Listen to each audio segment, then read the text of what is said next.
guess that kind of leads into what I was hoping we could sort of brainstorm and use the collective hive wisdom of this group to give me some ideas, because it's becoming obviously quite important for universities as they start trickling back to on campus. And I know New Zealand's a little bit further ahead than Australia, but I think most universities in Australia are trying to get back onto campus in some form of description, and particularly for classes that are, you know, very much practice-based. So stuff that requires facilities that are on campus, they're trying to get back somehow. So how do we go about doing that? How do we achieve that when there's going to be significant numbers of students who either can't or don't want to come back to campus yet? So how do you teach in a dual mode effectively without, you know, blowing a gasket and having to do two lots of work? And how perhaps mobile learning can help facilitate that as well. So I was hoping that we might be able to do a bit of brainstorming around that over this week and perhaps next week. So I've thrown together another Padlet. Let me screen share that.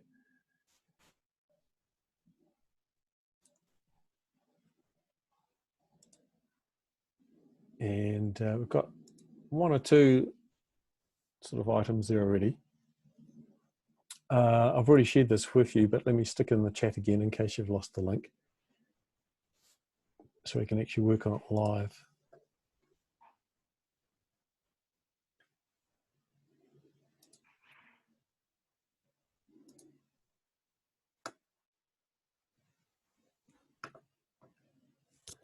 And I'm just sort of thinking, because I've gone into screen sharing, how do I see the chat window now?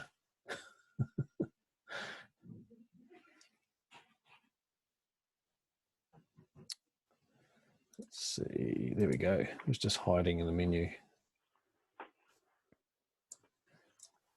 You can tell it to stay on top. Right. I just kind of minimized mine a little bit so that I could actually see the whole screen. Yeah, I find the interface with Zoom quite clunky when you go into screen sharing. Everything sort of disappears and you can't find the windows, but I've managed to find the chat window. So I'll put the link to the Padlet there. I've just heard from Vikil. He's in another meeting, but we'll join in about 30 minutes. Okay, if you can keep an eye on the waiting room for us, that'd be great. Thanks, Lisa. Yep, sure. So Tom Worthington, you were first up again with the ANU Tech Launcher. Do you want to sort of talk us through that as a possible model of how do we teach both face-to-face and remote students? Yes, I don't know how much I've talked about this before, but essentially what I did was design an online course using the learning management system, Moodle, with all the materials there and places to put the assignments and everything. And then I added face-to-face workshops, and we ran them face-to-face last year in a beautiful, newly constructed, just opened, flat floor, flexible, everything on wheels, screens everywhere classroom. And then this year, we couldn't do that. So I simply turned the workshops into Zoom sessions using the same materials from Moodle. The plan for next semester is to do it in a hybrid mode.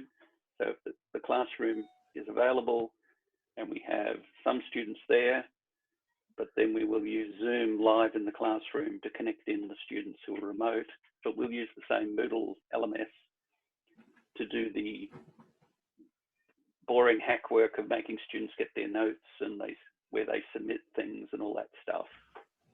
So what's the key in that model, Tom, to making it work so it's not like, you know, you're having to basically work twice as hard as the teacher there?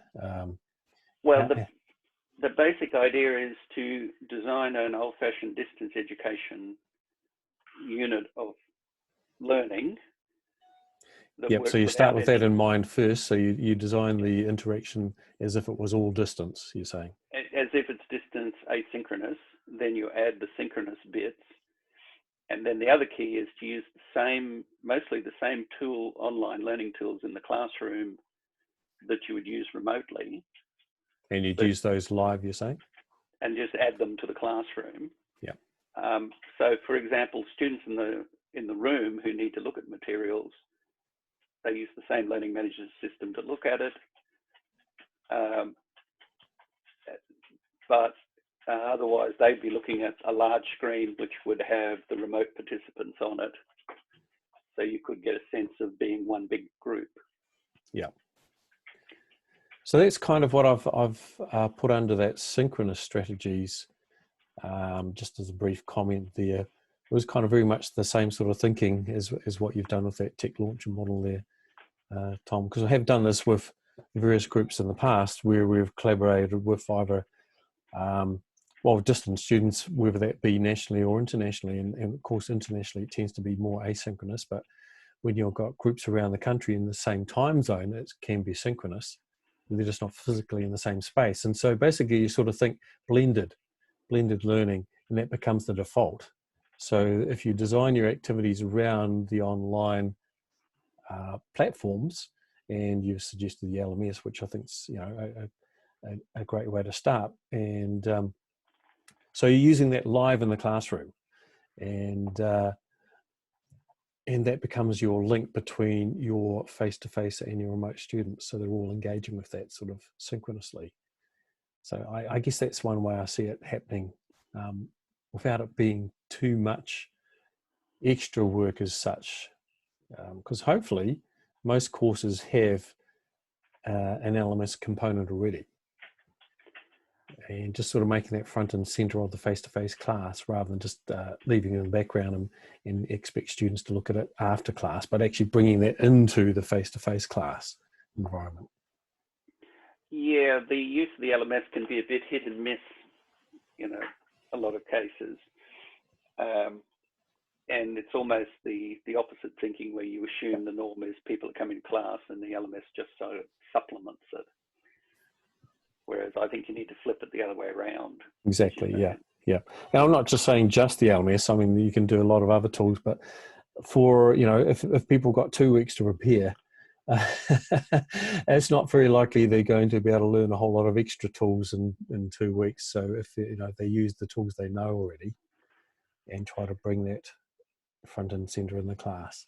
Any other thoughts from our illustrious panel? Looks like Chris is thinking deeply. Well, I'm looking at the categories, and I'm looking at e-portfolios under studio-based strategies, and I can definitely see some potential there. But I'm wondering, as I look at these, what is the essence of the interaction in some of these areas? In other words, if we're going to talk about a distributed learning community, I think it's essential that we say for a lab space or for a studio-based strategy for that kind of space, what is it that we can let go? What is it that we have to maintain? Like when you put e-portfolios under studio-based strategies, Tom, what were some of the opportunities that you were thinking that could leverage? Yeah, well, I've done a fair bit of work with, say, product design, and art and design type of courses, working collaboratively with the lecturers. And so traditionally those types of studio-based teaching strategies environments are very physical, they're face-to-face. And so you have, on the wall physical artifacts, whether that be posters or students and teams jotting down ideas around a design thinking process, etc. And lots and lots of butcher paper everywhere and stuff like that, as you tend to do in the real world and real design studios. But I guess the reality has been over the last few years that a lot of design-based studios like that have become global, and so technology has become part of the key in how they work actually in the real professional environment. And so these studios in the real world have become distributed anyway. And I'm just kind of thinking in the learning environment, if the studio is kind of transferred from these physical artifacts to those physical artifacts can be put into the digital domain, Right. and then they're shared via a virtual studio, or effectively an e-portfolio. You're building up this evidence of your work. So that was kind of the idea. I definitely think that that's essential. As when I think of studio-based spaces too, I often think of the crit process, Yep. critique, and also, of course, collaborative work, often around design aesthetics, or even using manipulatives like the construction paper that you described in this studio space. And so I think, well, e-portfolios are a good kind of broad tent that we can establish. I would love to see the actual kind of details emerging around, okay, great. So how could we effectively do those things like crit work, collaborative, interactive work rapidly, and perhaps Padlet, for example, is one of the aspects that we would want to see integrated into any strategy, inclusive of an e-portfolio strategy that spoke to these studio elements. Yeah, I think that's a great point. So, the e-portfolio is obviously not meant to encompass everything. There's just one idea under that. And you're right, the crits and the collaboration are key in design studio type strategies. And yeah, effectively you can do those crits remotely and live via, it could be live via a Zoom session where you're bringing in the remote students to participate, or it could be pre-recorded, or recorded the crits in class, the physical class that are there, then shared asynchronously for the remote students to look at and provide feedback on later. There's some solid research, and forgive me, I don't mean to monopolize, but you've got me excited about an idea right there. Which is, there's some really solid research dating back well over a decade on when students can get audio and video recorded feedback. They tend to really groove on that because it allows them to stop, consider, reverse, go back over something. And so, the idea of actually leveraging that for crits, because crits are often seen as a rather harsh process, where students sit there, it's almost like a Maoist struggle session where you're surrounded by a group of students who begin, saying this. And if instead you had something that was perhaps a little less affectively challenging, like pre-recorded little bites, and it could even come from peers where you articulate it and say, what I want you to do is that I want you, you can use something like 2 stars in a wish format, with 2 things that you found especially good and 1 thing that you wish you had saw that you didn't. So I think actually there's some potential here to go beyond the standard live session and maybe even improve. Yeah. Good ideas. I like those. I'm pretty sure I've given you all edit rights, so you should be able to add items to these columns and hopefully actually add columns as well. So feel free to do that. Neil, thoughts? You're looking quite intense there. Yeah, I'm trying to catch up actually. I didn't really understand what you meant by the Padlet, and now I'm beginning to see. And now I've gone down again, trying to understand what crits means. I guess that's maybe something that you don't have in language learning per se, is it? I don't know what crits means. Effectively, so you're critiquing someone's work, so they have to present their design in front of the whole class, just like you would, to an employer. You go to a client and you pitch your design idea to them. Yeah. They give you, like the Dragon Master feedback. Okay. Thank you. I just put Neil. I just put a thing in the chat box, and this is one that and this is one that I saw a while back that I thought was good. That's relevant to architecture, but I think this gives you kind of a good good loose sense of what a crypt might appear as in any particular context. Okay, thank you. Appreciate that. So I'm just going to stick that into the Padlet. Oh, it looks like Chris is in the process of doing it already, but anyway, sorry about that, Chris. I'm doing something different, so you go ahead, stick it in there. Okay, yeah, so I've just put your link there into under the crits there. Cool. Update. Someone's added something. There you go. Tom Worthington. So there's a few ideas coming in here. James Burt is unusually quiet. Surely here, James mate. has something to add. Honestly, I'm trying to do 50 things at one time, as you can probably imagine. Look, I think the interesting thing, just as a note for all of this, is that you know, I guess as an educator, being in the classroom, especially a blended learning classroom, and I'd love the audience to sort of think about, and I don't have a solution at this stage, is when you're in a fully online or remote environment, you have a very equitable stage where you don't favor individuals. How does how does that fit within this strategy of essentially creating an equitable state for those that are both in the classroom and those that are blended online? How do we do those interactions? Because, you know, as a human, you are going to favor human to human interaction within a classroom setting, whether it's a lecture or whether it's a tutorial or a computer laboratory. How do you keep that state? Do you simply just state that all activity is done online, which kind of defeats the purpose of even being in the physical classroom to begin with, unless it's purely just using the computers or technology?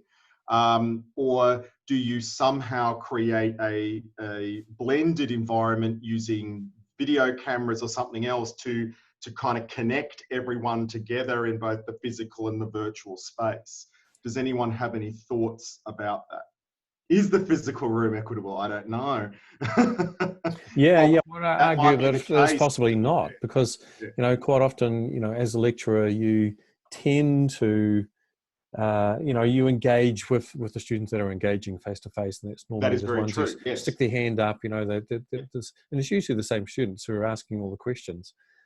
That's right. So I guess because I know I'm currently doing full remote, and I basically treat it like a Twitch streamer. So I'm literally like I'm doing a let's play for a game, and I'm Twitch streaming, and they love it. The engagement is through the roof in terms of fully online. It's actually unbelievable. And obviously that comes down to who's hosting and their ability to connect all of the different viewpoints. And I find that, yes, indeed, the online mode for engagement would be up hundreds of percentage points. So my question then becomes, how do we then connect a blended classroom, which is essentially what we're looking at in our third trimester, in probably around 10 weeks' time, this idea of these physical online blended, which is obviously what we're talking about today. How do you then create that sense of the physical and virtual, where probably most of the students in the physical room may be the ones that are the articulate or whatever it is, especially if you've got internationals online and domestic students in the classroom.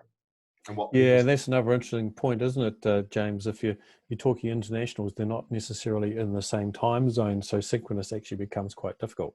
So that's where I guess I kind of think some crazy hour in the morning, which is what's happening with mine, where they're logging 3 a.m. yeah. So that's where I think you come back to the, you know, how can you leverage asynchronous strategies in that sort of way, and that also gives people the you know, perhaps who are not usually the most articulate or the most forward in class face to face, time to reflect and come up with good questions and feedback, etc. Using asynchronous strategies, and how can you bring the asynchronous strategies into the face-to-face class as well? Yeah, I think that's the key, because I think asynchronous online, brilliant, absolutely fantastic, and you know, being able to record and have things there, and then doing both synchronous and say asynchronous is awesome online. And indeed, I think that will be the interesting point, is how do you bring those strategies integrated into a blended classroom? So I will certainly have a look at that link that you've put there, and whether or not they have some good thoughts around that, especially in a practical environment, which is obviously what I teach into, as opposed to more of those pontificating kind of subjects that others may do so. Well, that's a bit of a harsh criticism. I'm waiting. I was waiting for Tom to have a good point there as well. Yes, that's right. We teach those practical now. Yeah.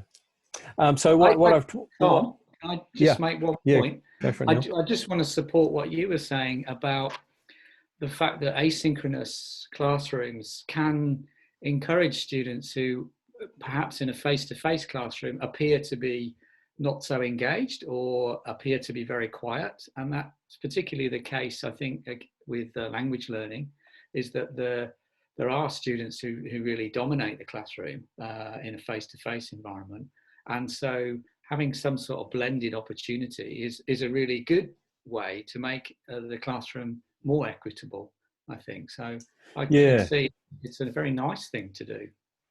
I guess the issue that we're facing particularly is the classes that are going to go back on campus initially are the ones that are based around a physical learning environment.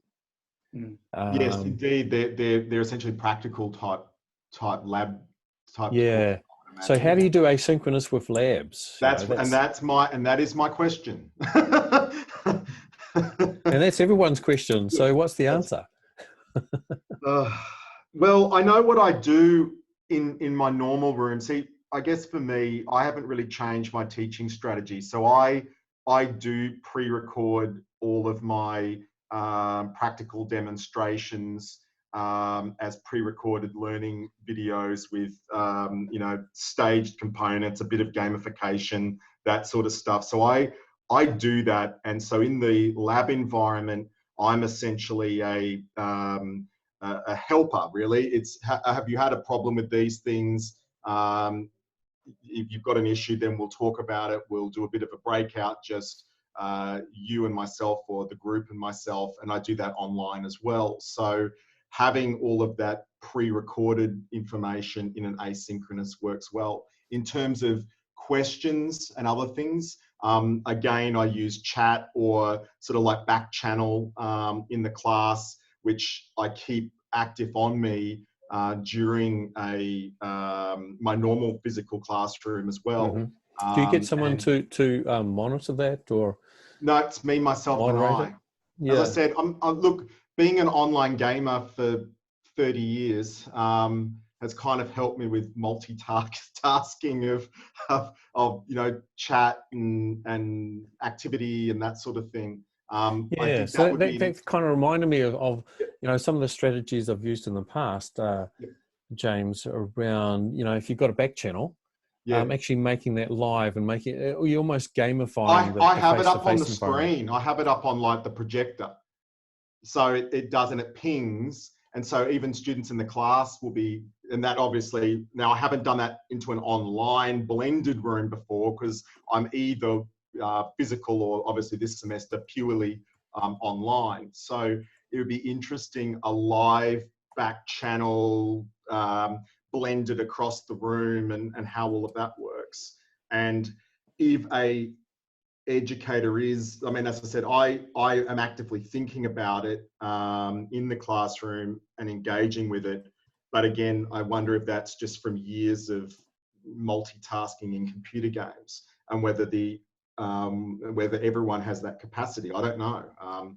I don't know whether all educators do or don't. Yeah, so certainly we've in the past done quite a bit around live back channels, whether that be something like a Twitter feed, and there's some really nice little Twitter tools that you can use, and you can project, particularly if you've got dual projectors, so you have the back channel going next to whatever the presentation screen is, and your remote participants can be involved in that back channel live as well. And as a lecturer, you know, splitting your attention between the two can be quite difficult, and being able to respond in a timely manner to that back channel can be incredibly difficult. So one strategy is to get, you know, either a tutor or maybe a student or a team of students to become the moderators and feed that back channel, you know, respond to people, provide links, etc. Get that actual back channel conversation going.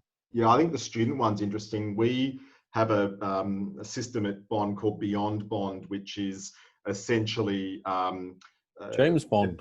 Yeah, well, they've got to score these 100 points essentially to graduate, and it's all 0 credit points. But essentially, it's about trying to give them, you know, soft skills. And part of that is that you have these student representatives in your class that act as those kinds of moderators.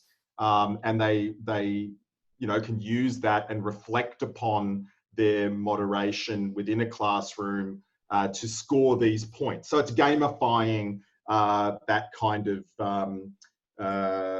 engagement and allowing them to use that for evidence of soft skills and capacity to communicate, engage with other students. So that could be an interesting way of exploring it.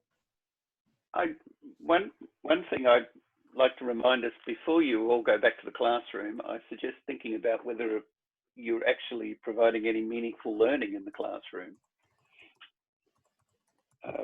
Yeah, and I think that's an issue if you're effectively doing a large lecture format face-to-face. Well, there is no added value in the you know, remote interaction, and then you just pre-record it. It's just lecture capture, but I think that's a different format to what we're sort of talking about, which is really about what about the practice-based type of teaching environments, which are quite different to that. So I think most people would sort of say, you know, the live big lecture sort of format, while it's not a priority, that can still be done online remote.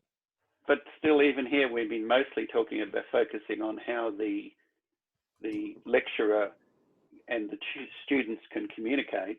What we should be focusing is on how the students communicate with each other. Yeah, I definitely think that we should be building into this. Students, peer interaction, student presentations, all those sorts of tools. You know, and those can be done remotely too. Good point, Tom. Yeah, because my worry is otherwise these things deteriorate into mini lectures. You think, oh, the student hasn't done the pre-reading, they haven't watched the videos, I'll have to give them a talk about it. And we have to continually keep out of that mode. So our computer project students are required to prepare an agenda. The team prepares an agenda for the tutorial to follow, rather than the lecturer preparing the agenda. Yep. So yeah. Just a little note there as well is, do we feel like there's a difference here between postgrad and undergrad? Because postgrad students, in my own experience, tend to really enjoy things like flipped classroom and a lot more of that engagement, whereas the undergrads, especially in, you know, first year, they very much struggle with self-motivation for flipped learning classrooms.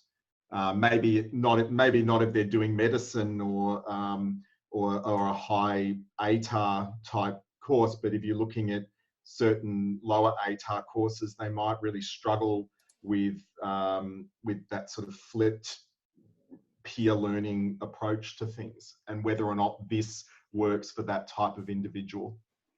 Well, I find I can always motivate them with a few marks. Yes, I think that's part of the key is that if you're wanting students to do something, then it has to have some form of assessment attached, doesn't it? Whether that's so the old extrinsic motivation, it's nothing at all to do with intrinsic motivation. Well, yeah. Unfortunately, that's at life, isn't it? Any other thoughts from other people around that?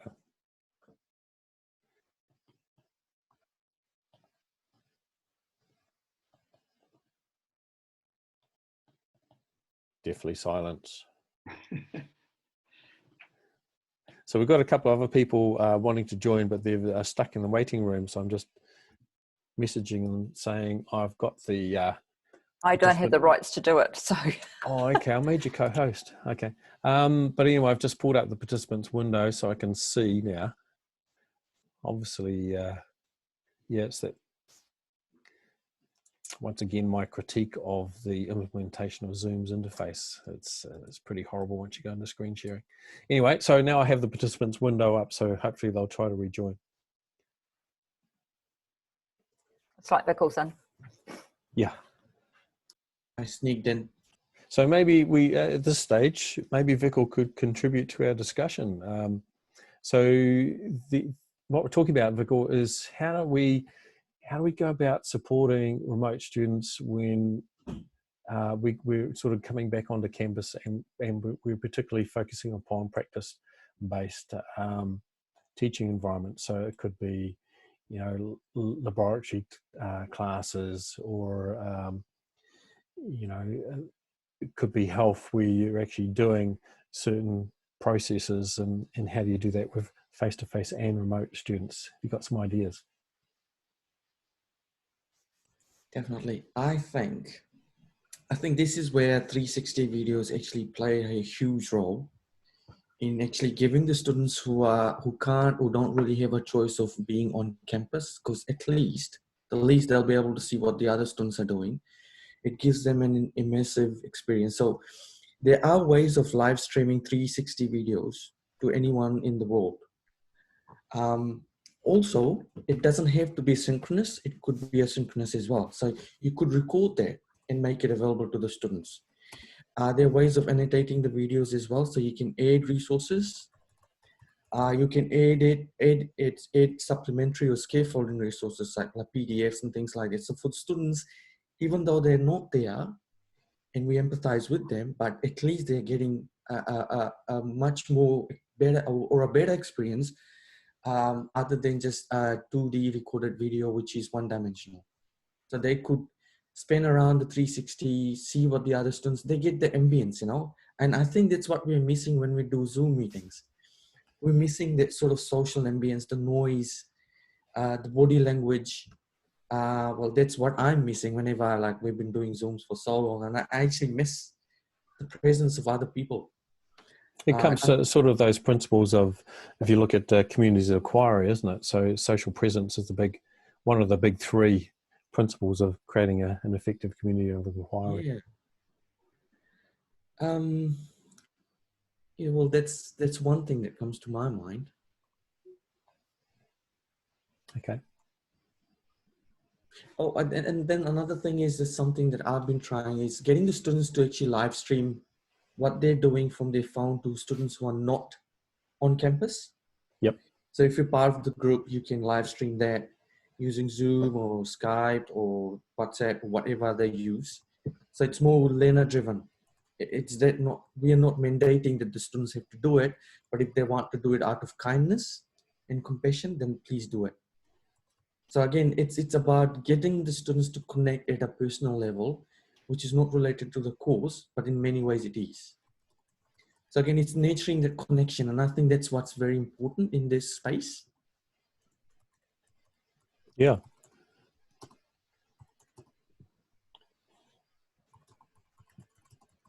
So yeah, once again, some of the strategies we've done in the past is assign students in class to perhaps have their smartphone and stream the in-class activity so that remote students can watch it live. And I guess it's a little bit different, it's kind of philosophically different to just lecture capture, which, if you've got students doing it, then hopefully it becomes more student-centered than, just a remote camera in the ceiling type of thing. And I think I read yesterday that TikTok is actually venturing into education. So they're actually inviting universities and few other corporations to create content, which there will be sort of an online school, but only for 15 seconds. So there's the challenge. bit like the old Vine videos, 6 seconds. Yeah, how do you be creative with 6 seconds? Yeah.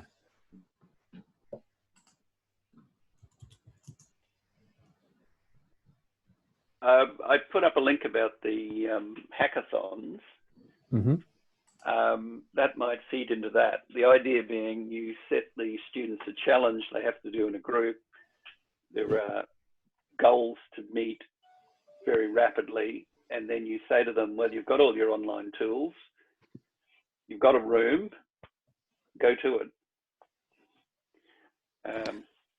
Yeah. So I guess how do you transfer that to, you know, I mean, I can see how that can work when you're very computer based in what your course is, but how do you transfer that into something that's very hands-on? Is that where a smartphone, you know, recording your activity, or, you know, head-mounted cameras and stuff like that, you can sort of bring in that bit? Well, I have seen teams of students doing that. There'll be 3 of them around a table doing things, and they will have their smartphones out and be taking photographs, videos, relaying stuff to the students who aren't there, and using applications. I guess I'm assuming that most of the activities they'll be doing will have some online component as a matter of course. I guess I find it hard to think of something that would be purely physical in the room.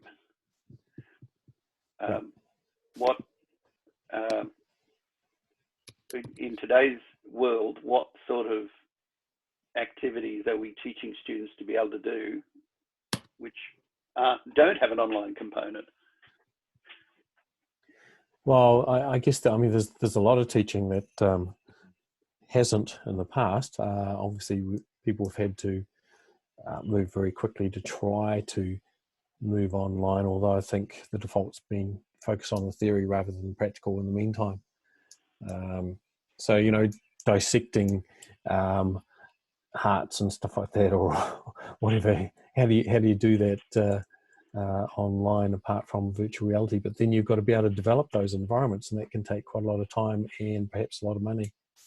Well, there you can use the social skills where you have some students there physically dissecting and some online looking things up, documenting what's happening, making suggestions, and so forth.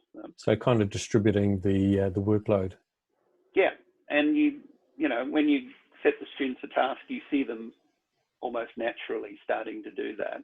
I suppose the cynic in me would say, well, you don't have to worry about all those sort of humanities things because the minister in a couple of hours is going to defund them all. Okay. So, interesting point there. I think there's something that triggered me was when you were speaking in my mind was that maybe we can assign students different tasks. So students who are on campus, they actually are just, basically they're listening to instructions from the students who are not on campus. So in a way, they're more like the person who's on campus, they're like a robot getting instructions from the students, because that takes that whole level of engagement to another level.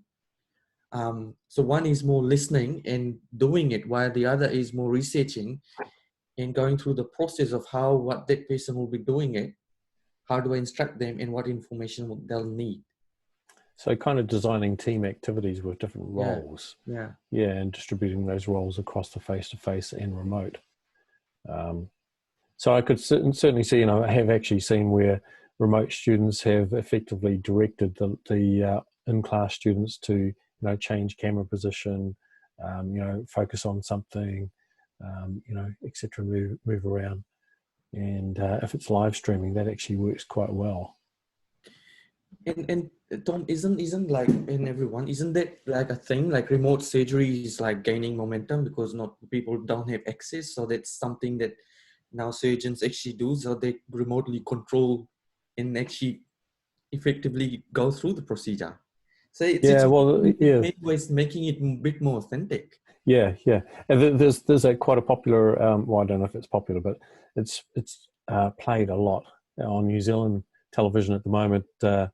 It's advertising 5G. So, and it's the push for 5G is remote surgical operations.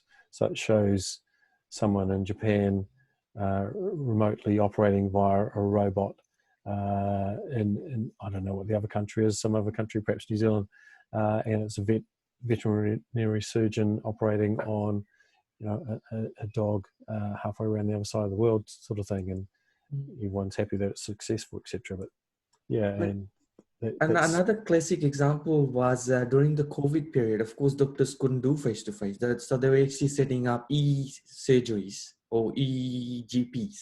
Yeah, Basically, and I wonder how much of that has become life as normal now. How many of those are continuing?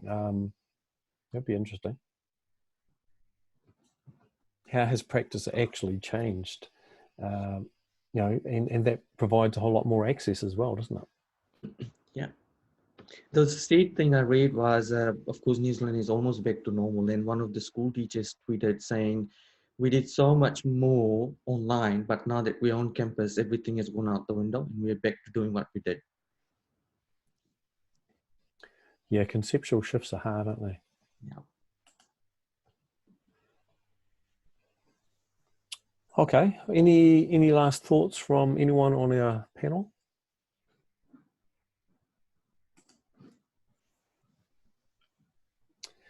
Well, I'd really like us to perhaps over the next week sort of have a bit of reflect on some of these ideas, and perhaps come back next Friday and have some more examples. Perhaps we can actually come back and have a few examples from the literature as well. That'd be fantastic. And of course, my reasons are selfish because I really need to come up with some advice for people on how to do this in a very short time span. So I'd really appreciate any ideas from our panel. So thank you, everyone. I think we'll sign off there for today. Thank you, Tom. Thank you. Thank you. Some great ideas. Thanks a lot. Thank you.